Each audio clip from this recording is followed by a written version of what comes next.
All right, folks, we're going to go ahead and get started. For those of you who don't know me, I'm Jason Jay. I am a senior lecturer here at MIT Sloan and director of our Sustainability Initiative. This is part of our Sustainability Lunch series, which brings practitioner and scholarly perspectives to our community to engage with our students, alumni, and partners. We have folks online, and we have folks here in the room. We'll be doing a recording of this, which we can share to individuals who are interested, but we don't broadcast it on YouTube or other platforms. I am particularly excited to welcome Akshat Rathi here from Bloomberg. We all get hundreds of emails every day from every company under the sun. The one email that I actually read is Bloomberg Green, which is a fantastic newsletter on all things sustainable business. And Akshat Rathi is often the masthead there as a senior reporter for Bloomberg, covering the green business beat. And so when his book Climate Capitalism came out, I was very excited to see this distillation of all of the insights and engagement that he's done with interviewees across the globe, across sectors. And then we had the great fortune to meet this winter and got him to campus. He's been on quite the book tour. Got to see Totality in remote Ohio, on a side trip from his trip to University of Michigan, and then made it to DC and then here to Boston. So what I wanted to do is first, Akshat, just invite you to share a bit of your personal story. Where do you come from, and what's your origin story for how you came to be interested in these sustainability issues and into the role that you have at Bloomberg? Well, I'd never seen a total solar eclipse before, so this is really an excuse. The book tour is an excuse to see the total solar eclipse. That has worked out perfectly well, and so everything's been a success so far. Good. Well, I grew up in India and studied, as science, maths geeks are encouraged to study, engineering. And then I really liked chemistry, and so went on to do a PhD in chemistry, thinking I'll be in academia, and didn't want to stay in academia. But I really did enjoy writing, which I used to do as a hobby. And I thought maybe I can combine some of my knowledge that I've gained through years of hard work and labor, and maybe even like indentured labor in the lab, and put it to some use. And so initially I was a science and technology journalist. I just wrote about everything from stars to atoms. And then Donald Trump happened. And my editor was like, well, he's talking about this thing called clean coal. What is it? And I was like, well, interesting you asked that question. I have a degree in chemical engineering, chemistry, and I can tell you it's a real thing. He just doesn't know what it is. And so that's what got me started on the climate beat, and I've been on the climate beat since. Okay, great, excellent, thank you. So why don't we start with the thesis of the book? What is the what's the overview? What's the message that you want to get across with climate capitalism? So when I started with looking at clean coal, which is carbon capture technology, what I found was there was a big gap between what people thought about climate solutions. Like, people were more and more understanding the climate problem. We'd signed the Paris Agreement. Trump was pulling the US out of the Paris Agreement, but emissions were still rising at a pretty rapid clip. And just on a factual basis, you could see that it seemed like nobody was doing anything about it. Not companies, not governments. Countries like India and China were building coal power plants like this was going to hell. But when I was looking at the solution side, I was actually seeing lots of solutions actually starting to work at scale all around the world, in India and China, also with the places that were getting the blame for all this coal power plants that they were building. So you had these two opposing facts, both true, but which way the world was heading, the perception was based on the only one set of facts, it felt to me. And so I wanted to try and figure out, if that is the case, what kind of system enables these climate solutions to actually scale? And that's what is the book. It's sort of looking at how different solutions, so obviously technology solutions like solar, wind, batteries, electric cars, how did they come about? How are they scaling? But also systemic levers around climate laws, policies, finance, shareholder activism, climate activism, how are they helping these solutions happen? Because I don't think either of them work on their own. Technology doesn't just get to places without all the other systemic levers. Some people are saying that the title of your book is an oxymoron. That in a sense, capitalism is the root cause of the rapid growth of industrialization, the creation of externalities, right? The word externalities is sort of the idea that our harm to the climate is external to the price mechanism, to the transactions that happen. And therefore, it is exactly capitalism that is producing all kinds of environmental harms, including climate. Yep. You seem to put those two concepts together. So how do you think about capitalism and its ills and its potential here? Yeah, I think it's sort of like partial truth, right? There's clearly truth in the fact that a system that's only deriving profits at the cost of pollution to society has been the problem that has led us to this point, right? We've not been pricing in the pollution, either carbon or other kinds of pollution, for a long time. Now we are starting to do that in some parts of the world, but we have not done it structurally from the start. So capitalism as it's operated has contributed to the problem for sure. But there's also the other side, which is, people say it's an oxymoron, but other people say the only way you can solve this is with markets, and because it's technology forces, it's things becoming cheaper, it's private industry. That's also not true, because capitalism never operates as a free market. It is always regulated. And so how much it is regulated, what direction, which government wants that market to operate in, those are still very much to play for. And the book makes the case that if you look at where these solutions are scaling, it is this combination of people, policy, and technology coming together to make the capitalist system work. Okay, people, policy, and technology. So, so the technology part you've mentioned before, right? Whether that's solar, wind, batteries, carbon sequestration, et cetera. The policy part you hinted at, we have to price externalities, we have to think about that. What's the people part? Yeah. Well, at the end of the day, climate is a people problem. It affects us, and it is us contributing to the problem. But our choices to contribute to that problem are governed by the systems in which we operate. And so within those systems, a lot of the stories are centered around one person or two people, because you do see that people have the agency, if they can harness the forces of policy and technology, to actually deploy these solutions. And that, it is kind of on us. And especially here at universities, where you all are going to shape the future of government and companies to come, the choices you make do matter. And you can see how, if you pull out one person's story, not that one person is going to save humanity or anything, but you can pull out one person's story to see how they work in a system and how they reshape a system. So let's get a couple of those examples out into the room here. What were some of the stories you encountered that were the most inspiring for you in terms of that agency that you're talking about, and what might inspire folks here in the room?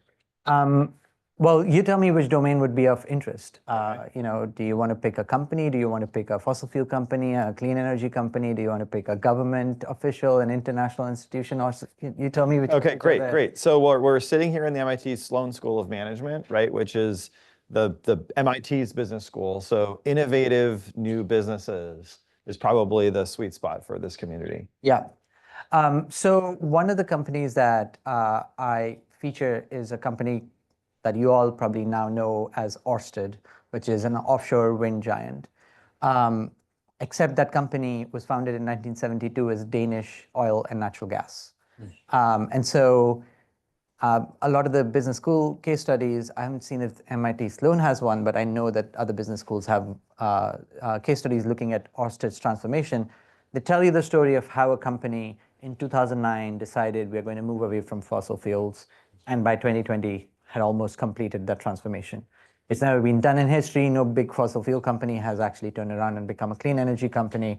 How did they do it? That story, which I can explain, is sort of simple enough, actually has a much bigger backstory to it, which is what the chapter goes into. And it looks at how, when the company was created in 1972, Denmark had just found natural gas in the North Sea. And then 1973, the oil crisis happens. Middle Eastern countries stop exporting oil to Western economies, to America and Europe. Denmark is particularly hard hit because 90% of its energy came from oil, and 90% of its oil came from the Middle East at that time. And so it had a huge dependence on one form of energy.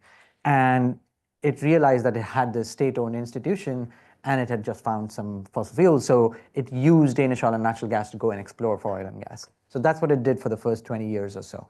But it was not the only thing that Denmark was doing. At the same time, America suffered from the same situation with oil, did the same thing of getting companies to go out and find more oil. But Denmark and other European countries went a step ahead. They said, we are also going to invest a lot in energy conservation, in energy efficiency. And so Denmark and the Danish Oil and Natural Gas Company was involved in helping build gas pipelines, in helping build district heating systems across Denmark. But the 90s roll around and business is changing because the European Union is starting to change the rules in which energy companies operate. And so suddenly Ørsted, which is not even on the radar right now, suddenly Danish Oil and Natural Gas is being asked to go out and buy electricity assets because it has to compete with other energy companies in Europe so that Denmark has an energy champion. So it goes out and buys utilities and accidentally buys offshore wind turbines because these are just experimentations that are happening here and there. 2000s come around and a carbon price is introduced and climate laws are being introduced. And suddenly Danish Oil and Natural Gas's business is implausible. That's when in 2009 it decides we're going to move away from fossil fuels. Turns out the only accidental thing they have to move away from it is offshore wind turbines. And so then accidental purchase in a decade ago was what they latched onto. But the steps they took after that are strategic and important business steps. They had to be taken. But how you arrive to that point and what policy enables a company to do is important context for how a company then goes on to become a clean energy company. Interesting. So I think what you're pointing out is a really important feature of a lot of these shifts is that they are systems changes, right? They're changes in public policy, they're changes in the technology mix, they're changes in business strategy. And I asked you, well, who is a person's story, right? And you didn't have any names of people in the story you just told. Yes. And partly because I think you've got multiple different actors and different institutions that are coming to play. So well, the person story over here was an interesting one but it was in a narrower bracket of that story.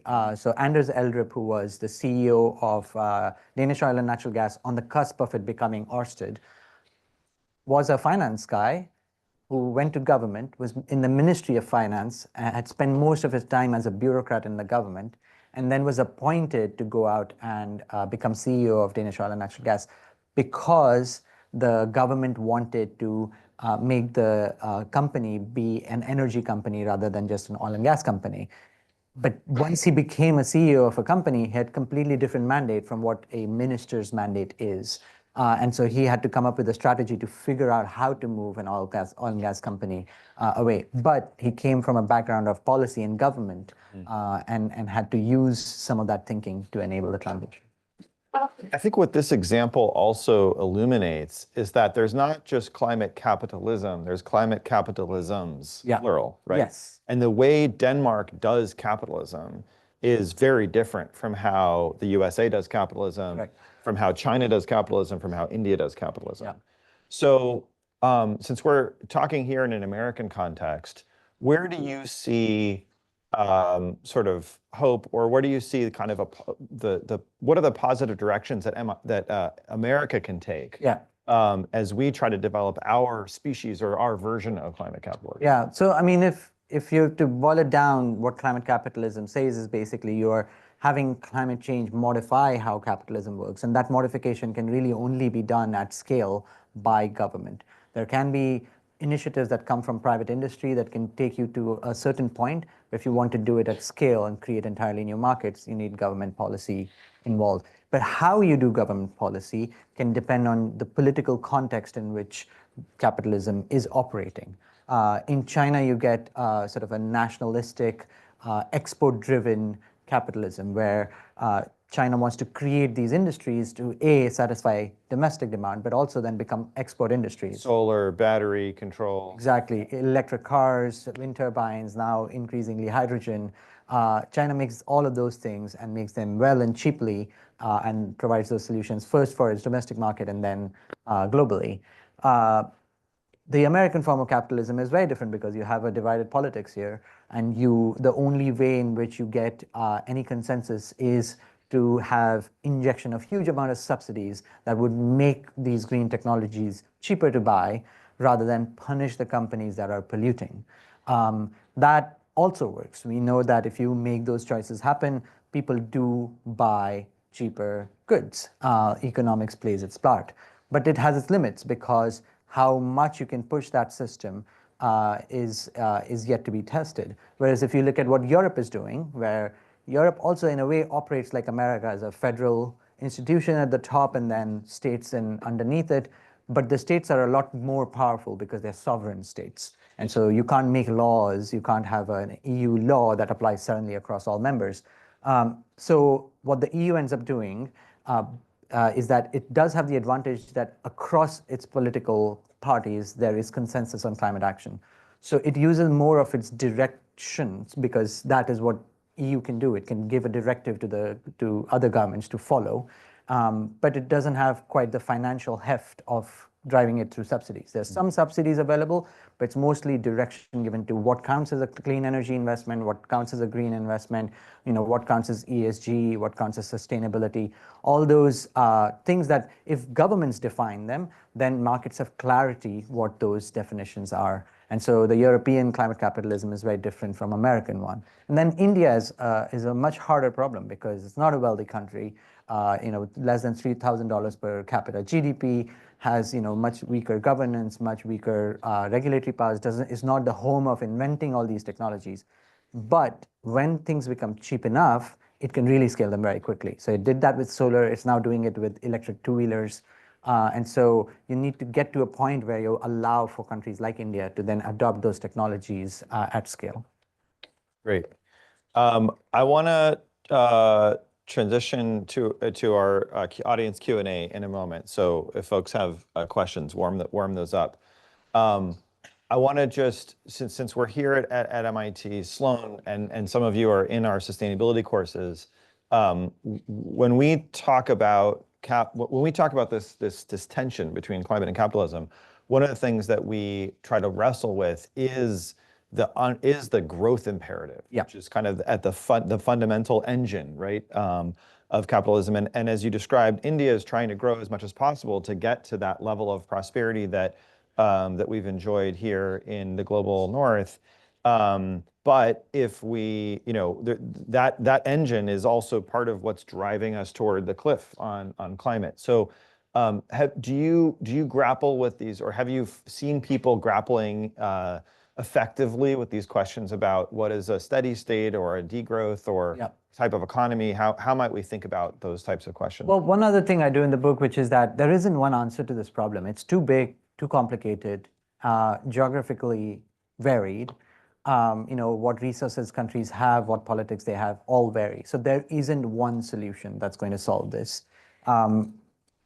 And you're getting a lot of people throwing different ideas about what might work. One of those ideas is degrowth.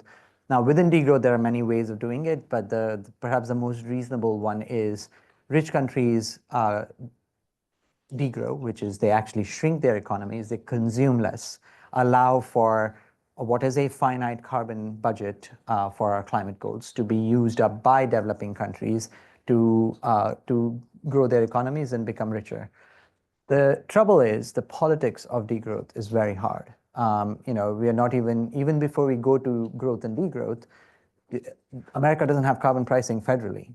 You try and get oil to go above $4 a gallon, and there's a revolt. And that is very cheap oil. Like $4 a gallon is dirt cheap oil for Europeans, for Indians, who are paying 3 times, 4 times that much for the petrol they put in their car. So already, so the political nature of degrowth is difficult. But also fundamentally, there is a problem with that idea. There's this famous phrase you'll hear at a climate protest, which is, there is, how can you have growth on a finite planet, infinite growth on a finite planet? It's true on a material level. Of course, we are on a rock in space, and there's only so much rock on there, and maybe at some point you'll mine in space and get those more materials. But it is not true in the energy sense. We are bathed by solar power 24/7. And so growth is not just material growth. Growth is how you use your energy, how much. So for example, under the current known scenarios of reaching net zero by 2050, if we do it, we will actually be consuming half the amount of energy we consume today at 3 times the economy that will be in 2050. Because a lot of our growth will come from electrification. And as we know, electrification drives efficiency. Your electric car is going 4 times the distance for the same amount of energy that you would put in a fossil fuel car. Same thing is true of heat pumps. Same thing is true of actually being more efficient at using materials to do things. Another thing that is kind of mind-blowing is over the last 300 years, the price of iron, aluminum, and copper on an inflation-adjusted level hasn't increased all that much, even as we are using 100 times more of that material, because we've just become better and better using it.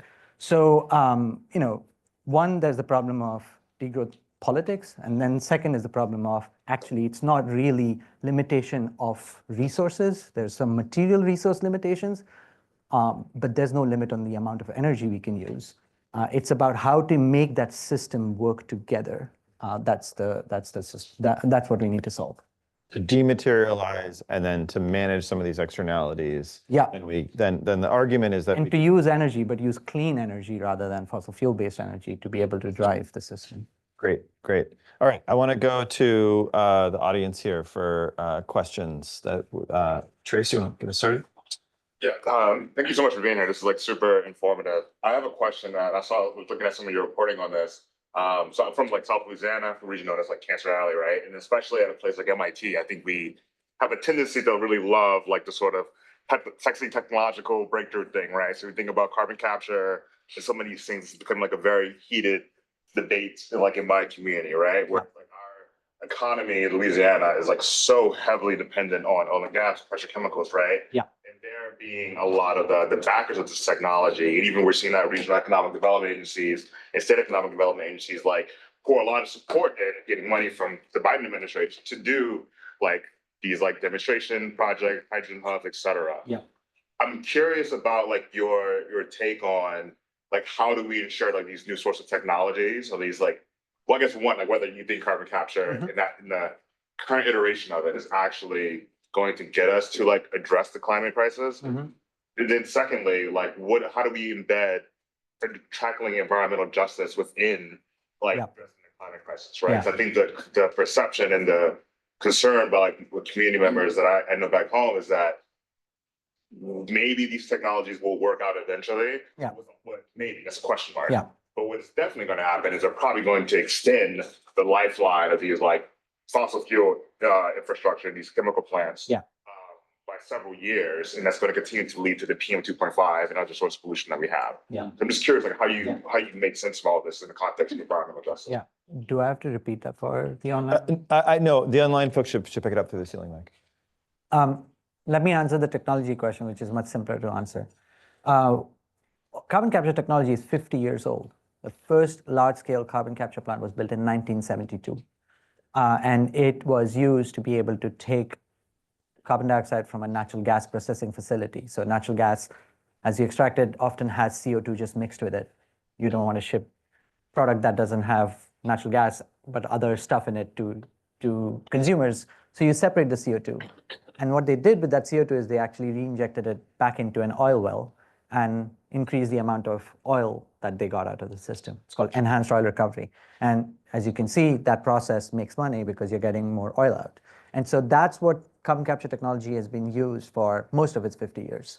There are places where it's not being used just for oil extraction. And that actually happens in a place where there is carbon pricing. Norway was the first place where carbon capture was used purely for avoiding a carbon price and for climate purposes. Norway had I think, $90 a ton carbon price for its oil and gas facilities in the 90s. And so that forced those companies to build carbon capture facilities just to put the CO2 into the ground. So you see both parts work. They do work. Technologically, it's not fiction. This is not something that, what Trump got wrong was different. He said, he called clean coal, he said, you take the coal, you clean it, then you burn it. That's not what it is. It is you take the coal, you burn it, you capture the emissions, then you bury it. So it works. The problem is, the economics. You have to make it work because it's waste management at the end of the day. So somebody has to pay for that waste management. Typically, it's government dollars. Or the very institutions, which is the point to the Cancer Alley, the very institutions that have the technology, that want to scale it up, aren't incentivized to build those technologies. So oil and gas companies aren't incentivized to become carbon management companies. And so they are not incentivized to develop that technology and make it cheaper and make it more widely available. We talk about solar, wind, batteries, electric cars. All their prices have fallen because you have been building them at scale. And there's just something called a learning curve. The more you make something, the cheaper it becomes. The price of carbon capture hasn't fallen all that much because there's just not been enough investment to actually build it out and build it cheaply and do it smartly. So in the latest iteration of carbon capture, because it's gone through multiple iterations of having to use it as a climate solution, Emily Gruppert, who's a professor here in the US, says the best case scenario for it is to actually use it only for emissions that you can't reduce in any other way. So for example, cement manufacturing produces carbon dioxide as a process, not because it's using fossil fuels, because you convert calcium carbonate into calcium oxide and that releases CO2. So it's just CO2 that's going to come out of that process. Capture that with carbon capture, because you will have to. Or later in the decades to come, we might actually have to draw carbon dioxide back down from the atmosphere because we've left that problem too late. That will have to be done with carbon capture technologies. So use it for what you don't have alternatives for. Where you have alternatives, which at least in many cases is already cheaper, just go with that. So that's the technology answer. The justice answer is actually much more complicated. If you think about, we're talking climate capitalism, but you also can't separate colonialism and capitalism. The reason why India and China are seen as blockers of climate diplomacy globally is because they're asking, in a way, for reparations for the past colonial harms that they've been caused to them, right? The greatest amount of greenhouse gas emissions put out by any country in history is the USA, and it's unlikely to ever lose that rank, even as China puts out more emissions on an annual basis today. So you can't separate out the past injustice. What we can do, and it's a whole separate question around whether reparations work and how do you calculate them. I mean, just simply, if like India asks for reparations, Britain doesn't have the money to give it now. So let's forget that equation. What can you do now? Let us not cause the harms that we did in the past. Let us not become colonialists in coming up with green solutions.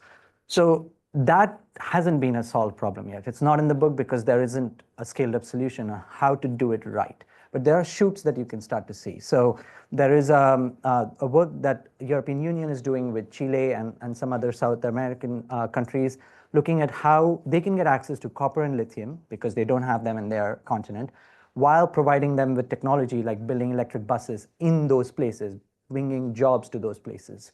That's probably the fairest way in which you can still have resource allocation while being more just. The same thing goes with pollution, right? Now, the Cancer Alley problem is not just a CO2 problem, it's a non-CO2 other pollutants problem. Once you start pricing those in, the regulations that have come from the Environmental Protection Agency on forever chemicals, on some of the chemicals from chemical plants, those are the ways in which you can try and change the system, price the emissions, maybe directly or indirectly through regulations, and get the companies and incentivize them to find the solutions. That is one thing that capitalism is actually good at. When you define a market and you allow private competitors to compete, they can come up with innovative solutions that you can't simply think about top-down as government. And I think there's a couple, I want to just underscore a couple things there. One is that there's sometimes spillover between different pollutants and our management of those pollutants, right? So if you, I mean, any of you who have played with the En-ROAD simulation tool that comes out of our Climate Pathways project, if you impose a carbon price, which is just pricing the CO2, but you monitor a graph of PM 2.5 air pollution, which is respiratory, neurological, and cardiovascular distress, you will see that air pollution go down as a result of a carbon price, because the carbon price is disproportionately decreasing our burning of coal, which is the main determinant of PM 2.5 emissions.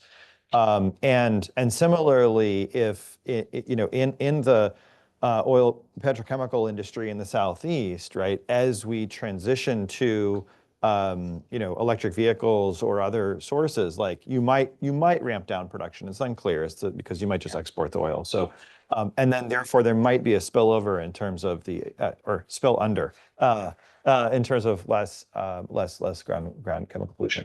The other thing I just want to add to what you said about the carbon capture technologies is just to make sure that we understand that there's a distinction between point source and direct air, right? So the kind of carbon capture that's was experimented with in Norway is where you've got the really high density CO2 that's coming out of a smokestack. That's a lot easier to take that CO2 and put it somewhere. The pull CO2 out of the sky, direct air capture mode, you're going from concentrations, to like, that are 100 or times less. Yeah. And so, the second law of thermodynamic is a pain in the ass here. Where it just takes a ton more energy to do that. So there's this funny trade-off where the point source stuff you can grab the carbon cheaply, it helps us out, and it's much more technically and economically feasible, but it might, as you said, extend the lifetime and extend the asset life of things that have other kinds of negative externalities. So everything has just have, and we can't just have a climate capitalism. We need to have a sustainable capitalism in some sense that deals with multiple issues simultaneously. Yeah, you had a question? I just want to say I'm a big fan of your work and your podcast. You want to introduce yourself? I'm Sahir. I'm a first year material science PhD student here. Great. My question was, if you think there's a way to make a climate capitalism work for industries that benefit from making people buy stuff and replace it really frequently, like whether it's like with electronics or like with clothing, because I don't know if there's like a way to sort of come up with like a sustainable alternative that doesn't also face those same pressures of trying to make things and have them break and sell them. Yeah, I mean, there's an idea in technology circles called planned obsolescence, which is basically building gadgets so that they either break or become not as good as new gadgets, so that you're encouraged to buy them. Well, if you do that for too long, you get punished, which is what's happening with Apple, for example, has been sued multiple times. And so that is the power of the capitalist system, is that you have a profit motive, and that's a clear motive, and that clarity gets companies to do interesting things. But the problem with that motive is that because it's so clear sometimes, you do it at the cost of other problems. And that's where the role of government comes in, or journalists, or essentially institutions outside the capitalist framework, to keep it under check. At the end of the day, it's a service to society, and if society doesn't like that service is getting harmed, then it's up to society to fix it. And society operates through government in that case.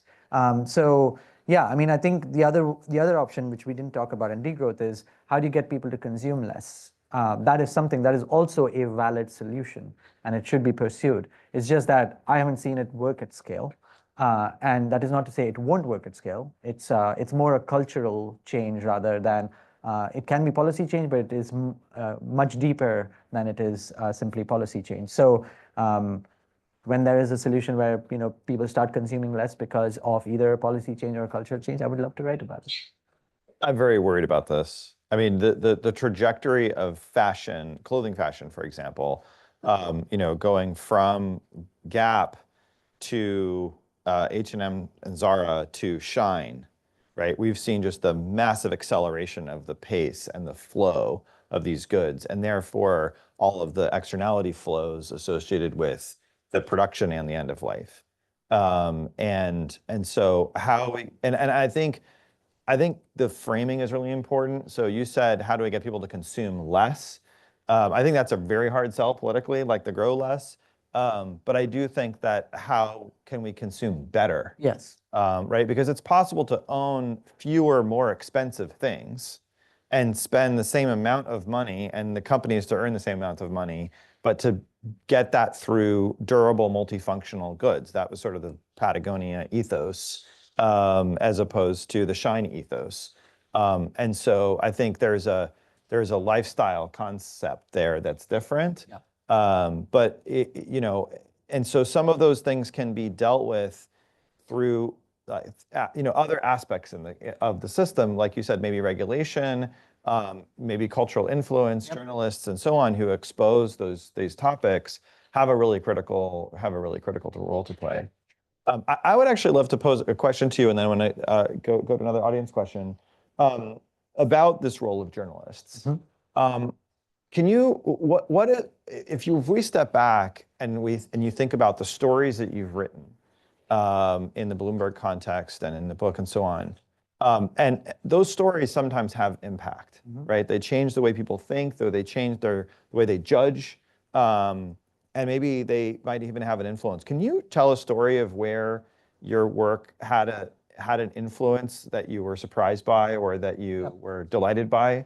Oh yeah, I mean it's nice now that I've been a journalist for a dozen years, I can actually tell you some stories. Mm-hmm. So the biggest story is we almost never know, because not all readers who read get in touch, or how that influence plays out can be very different. It might change your thinking and take you in a different direction. So two ways in which I've got feedback, which has been lovely, is that people have reached out and said, I do this now because I read this, or I do this now because I follow your work. I do this working- meaning I'm I'm working on a climate problem now. Got it. I put my used to do it. career, my own effort, Yeah, my human I've capital. changed the trajectory of my life because and that's just such a pleasure. I mean, not that I ever want that to be the goal of writing. I'm just informing you. Mm-hmm. But that people then take that information, make choices, is nice to see. The second one is that there can be actual physical, economic impacts that can happen. So my colleagues and I wrote a story about a company called Global Thermostat. So going back to your point as well, in this period of trying to find climate solutions, there's going to be, because of the sort of capitalistic desire to have profits, false solutions being thrown at you. Companies that will say this can be done, but it actually doesn't work.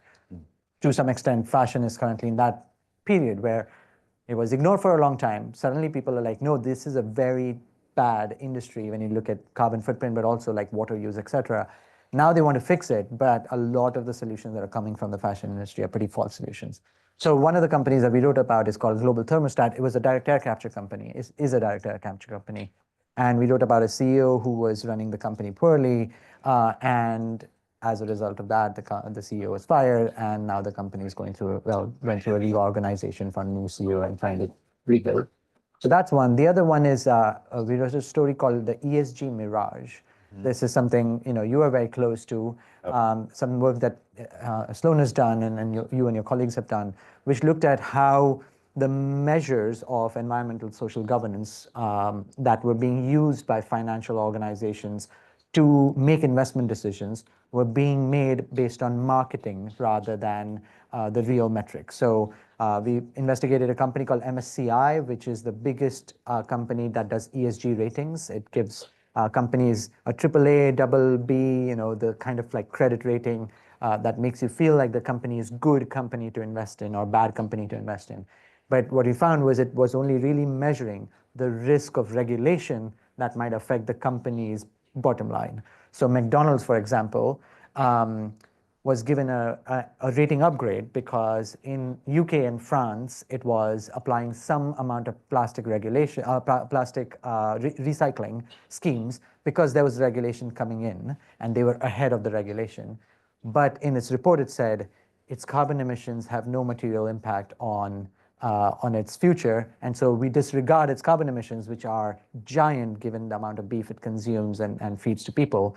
And so you get these mixed places where it seems like, sustainable finance is working because you're starting to take in non-financial metrics into calculation.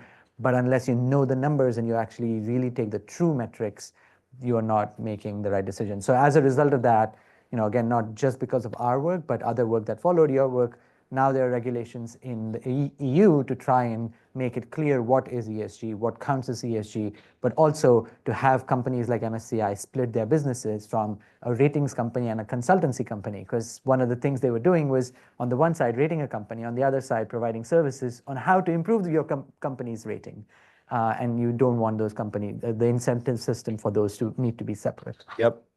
No, thank you. I love that example. This is a really important piece of the puzzle because one of those nudges from just outside the market is dealing with the market failure called information asymmetry, right? And being able to really know what's going on inside these companies and ratings and rankings could be very important to that. But we have to make them A, more transparent, and B, separate, as you said, the rating from the consulting. And our policy engagement of the Aggregate Confusion Project here at MIT in the European and the US context have been advocating on those 2 points exactly. And your article has been a really important piece of that advocacy. So really appreciate that. Okay, let's go to the audience for other questions. Yeah, Sarah? So I come from Indonesia, and there's a lot of discussion around this. I was also working in the sector previously, and one of the main concerns is like financing, like the energy transition, and like what are your thoughts on the burden, the financial burden, be it through equity or like the loans or the grants that these like multilateral banks are providing on developing countries, because like obviously the developed countries have benefited from like cheap coal-fired power like 50, 60 years ago, and like that's obviously one of the things that now we have pressure to move out of. Yeah. So now that we are starting to price in externalities, that becomes more expensive in developing countries which can't get access to cheap fossil fuel energy as rich countries did in the past. So the way to think about climate finance is, again, it's very complicated. We can have a whole discussion about it. But the most clarifying way in which I think about it is work done by an economist named Avinash Persad. He used to be the chief economist to the Prime Minister of Barbados, and now is actually at the Inter-American Development Bank. And he said, think about it in 3 buckets. The biggest bucket should be bucket in which if you put money in, you get more money out. So build a solar project, you will pay some money up front, but you'll actually get more money out of that process. So a lot of mitigation, emissions reduction projects go in that bucket because they actually can be profitable, are profitable in many cases. The second bucket is where you have to, it's mostly down to governments directing it, but private industry is involved, where you borrow from future people. So, and that's typically adaptation projects. So if you are building a seawall now, you will most likely avoid a lot of damage that will come from sea level rise 30, 50 years from now. But that seawall has a price. So what you can do as a government is you can issue a bond that will build that project. That bond will be then bought by investors, private investors, because they know it's a project that will eventually save money. And you can pay for those projects through government bonds. So that's the second bucket. That should be the second largest bucket. And then there's a third bucket, which is compensation, loss and damage, where basically because the problem has been caused by rich countries and the impacts are now distributed, when it hits developing countries really hard, there needs to be compensation given, at least in emergency services, to help recover from those damages. And so that's the loss and damage bucket. And that is likely to come from donations, from government grants, from aid budgets, And because those aid budgets have not really increased in its entire history of government aid, you can't really rely on that money for very much. And so you think about those in those three buckets. Now, the question you were raising was, how does international financial institutions like development banks, World Banks, International Monetary Fund, how do they help in this?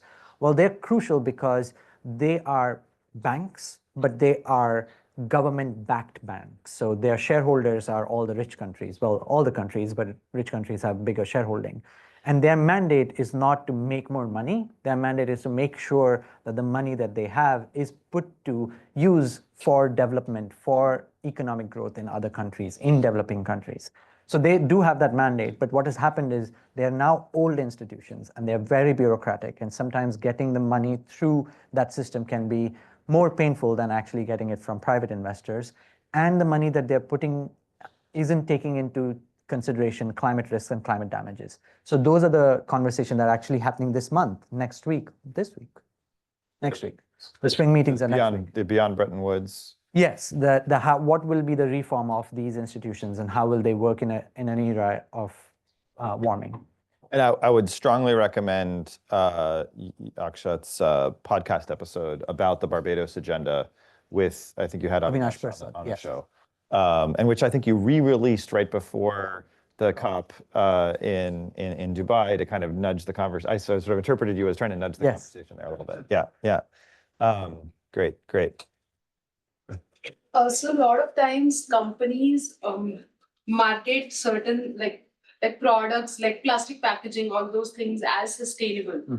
And a major consumer who are consuming those things or buying those things, they're not aware. Very small chunk people, people want to be sustainable, but they don't have enough sufficient information because it's kind of hard to get that. You just read something in news, but to get depth information that actually whatever I'm buying is sustainable or not, that's not available. Yeah. Right. So how there's this gap. Companies are playing with this gap of consumer not being aware. Yeah. And companies just wanting to put a label of sustainable on any plastic products and just selling it out. So what is the viewpoint? Because by 2030 they say things are to be improved, but because companies are just doing it just for the sake of doing it, and consumers are consuming it because they want to feel good about themselves that they are sustainable. Yeah. So how do you? Well, it is really complicated. I think you used a name aggregated confusion for specifically ESG, but there's aggregated confusion on all things green. And that is a problem. It's worse for products than it is, yeah. But there are a few ways to think about it. So it's very complicated. We haven't figured it out. For example, you probably think a cotton tote bag is a sustainable solution. Only if you use it 170 times. If you want to match the carbon emissions of a cotton tote bag with a plastic bag, you have to use it 170 times. Tell me which cotton tote bag you've used 170 times. It's just one of those things where looks like even from an intuitive perspective, it looks like reusable thing, but you have to reuse it so much that you can't actually. So maybe the plastic bag is not a bad idea, right? So there's a lot of problem that needs to be sorted, and how we get to it, I don't know, but some of it will come through clear metrics, clear disclosures, etc. However, I also feel like that might be the sort of consumer clarity side might be under. You might be overplaying that problem. There are much bigger solutions that you can immediately work on that have greater impact. And to me, that order is talk about climate change and climate solutions, vote for the right people, fly less, eat less meat, then consume less, and then everything else. If you do all those things, you are far greener than anything else that a simple packaged good labeled green or not is going to do for the planet. Which is not to say that that isn't a problem that needs to be solved, but in the hierarchy of what is a problem that will actually have impact on climate. When we have finite mental energy and attention dedicated to these things, yeah. I mean, and one other thing I think is, so with nutrition labeling, of products. We have the government specifying rules about that you must broadcast certain information. And so, environmental labeling of products in a more regulated sense is one possible pathway to address what you're talking about.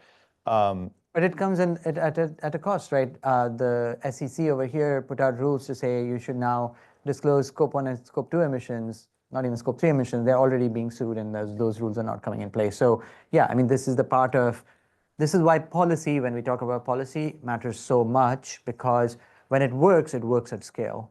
And so again, like if you're working on climate, right, at the very top of that is if you start working on climate solutions, you're doing more green stuff than not. So if you're going to help make policy work, that's going to have much greater impact than worrying about a plastic bag.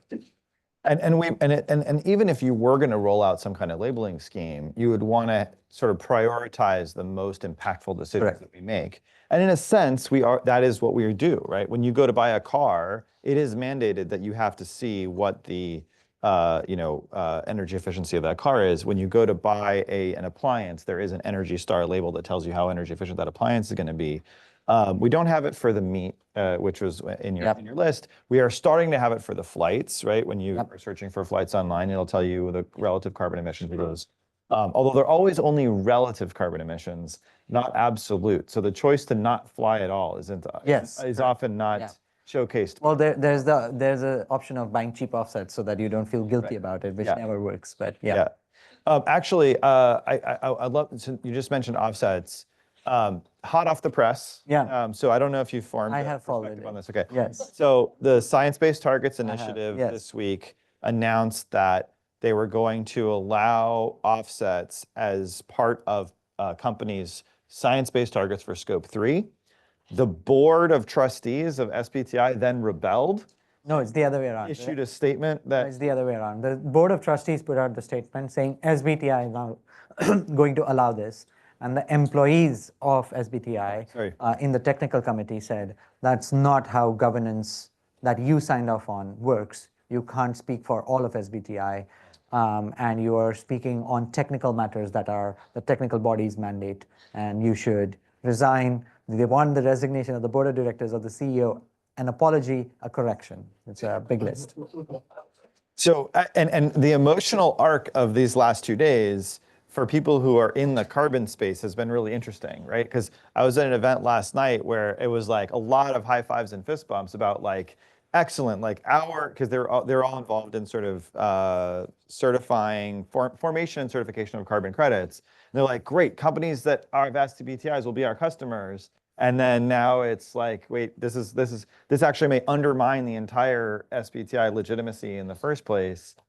How do you think this is all going to shake out? Yeah, this is the place where we are messy, right? So SBTI, the Science Based Targets Initiative, is sort of a body made of not-for-profits that put out just guidelines on what to follow. And those guidelines have been good. They've been science-backed, as the name says, and that's why they've gained credibility in the investor community as a credible body that can provide guidance on what is good and what is not. But it's a voluntary body. The investors are buying into a voluntary regulatory system, well, a voluntary guideline system, because it is good right now. But if a voluntary body is going to be undermined the way it is right now, that's all going to fall apart. So that's why having policy and regulations is important. Not to say regulations will get it right. They'll also be often, given the complicated nature of it, be wrong. But at least you have a base of starting where there are mandates rather than voluntarism involved. But then governments also need to be flexible. So SBTI, the other thing that SBTI has been good at until this last 2 days was knowing where it can actually draw lines and where it can't. So on oil and gas companies, for example, it said it's too complicated. We're going to take our time to figure out how to do science-based targets for oil and gas companies. But on the other stuff, they were good at. So governments can learn from these voluntary initiatives and actually become more agile at making regulations happen. I also think it's important for us to just step way back and understand why this kerfuffle happens, right? And I think this has to do with rewinding to the Glasgow round of negotiations, where coming into Glasgow COP, the Financial Alliance for Net Zero forms. You've got Nigel Topping sort of shaking everybody's, trying to get everybody on board. And so you have the financial institutions signing up saying, thou must be net zero. The companies then say, okay, we got to get a target. So we're all going to sign up for SBTI. And then everybody signs up for SBTI and starts looking around and saying, whoa, like we're not going to actually be able to achieve these net zero targets. We have to find some other way that we're going to get there. And so we need offsets. And so please, SBTI, can we have offsets? And then, the board sort of caving to that pressure. So I think there's a bigger picture here in the wrestling over what this is all going to look like. Yeah, I mean, there are very few problems, societal problems, that we actually have a science-backed answer for. In the way we have for climate, which has a very clear pathway. You have to get to net zero by 2050. Here are the things you have to do. Here's the plan. Follow it. So SBTI has been able to gain so much credibility because it relies on climate science at the base of it. Now, if capitalists come around and undermine that, but the science hasn't changed, well, then something is wrong in the system. And so how long can that happen? That's the nice thing about climate change in a way. We have a ton of solid science on which we stand. And so false solutions now are not going to be tolerated for very long. And so if you want your short-term fix as a company to get offsets as the way to get to net zero, that might do you good for maybe a little time, but in the long term, it's not going to do you good. And part of the reason it's not going to work in the long term is we've got good journalists in our media institutions looking out for the truth and looking out for that alignment of science to practice. So journalism's going through a difficult time in its business model, so go support journalists. To that end, what are the things that folks can do to ensure that that check and balance in our system works? Yeah, I mean, I think the checks and balance in our system is, it's kind of on all of us, right? If you are working in a corporation, you can still be a part of the checks and balance system. You can ask your company, do you have science-based targets? What are you doing about them? Are you using offsets? So you can have checks and balances in the system without having to be in government or be in journalism. And so, all of us in a way can play a role. It really depends what your interest is. I think the driving force should be what drives you, because this stuff is going to be complicated. It'll require a lot of energy and it'll be frustrating. So you need to get through that. So do what will allow you to make that. Well, one thing you can do is be part of a community, which is something that we all try to do with this lunch series and with the Sustainable Initiative more broadly. And the other thing you can do is keep yourself educated and informed by listening to your podcast and reading your articles and reading your book, which I think a subset of folks who signed up ahead of time for this event are going to receive copies of the book in a raffle. So you'll hear from us later today. If that's the case, for the rest of you, for the rest of us, there's a QR code to grab a copy and to learn more about these stories. And thank you for bringing this into the world and for being part of our conversation today. Yeah, that was a great chat. Thanks, Cheers.